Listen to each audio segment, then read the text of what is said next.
আলহামদুলিল্লাহ, মাত্র একটা পলিপাসে ট্রিটমেন্ট করলাম। ভাই আপনার নাম কি? মোহাম্মদ তানজির হোসেন। তানজির হোসেন, বাসা কোথায়? উত্তর জোরবার। আচ্ছা, উনি বঙ্গবন্ধু কলেজের স্টুডেন্ট। আমি যে কলেজে পড়াশোনা করছি ওই কলেজের স্টুডেন্ট। তো আপনার তো কত মিনিট আগে কাজ করছি? এই 10 মিনিট।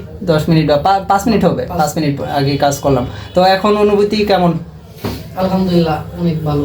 এখন ব্যথা আছে? না, ব্যথা নাই। আচ্ছা, ট্রিটমেন্ট করার সময় ব্যথা পাওয়া গেছে? একটু মোটামুটি ব্যথা পাবো।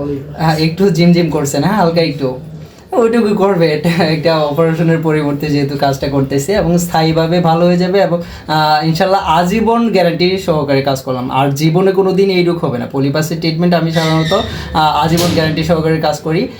একবার ট্রিটমেন্ট করলে এই রুগী আর দ্বিতীয়বার জীবনে কোনো দিন ধরা লাগে না ইনশাল্লাহ। তো কেমন, তুমিও তো একটা পুরাতন রুগীর কাছে শুনে আসছিলে তাই না? আচ্ছা, ওই রুগীর কি অবস্থা এখন? ওই রুগীর আগে থেকে অনেক ভালো হয়ে গেছে না, সুস্থ হয়ে? ওনার কাছে শুনে তারপরে তুমি আমার চেম্বারে আসছো। আমার চেম্বার ভাবকি বাজার, মেলান্দহ, জামালপুর।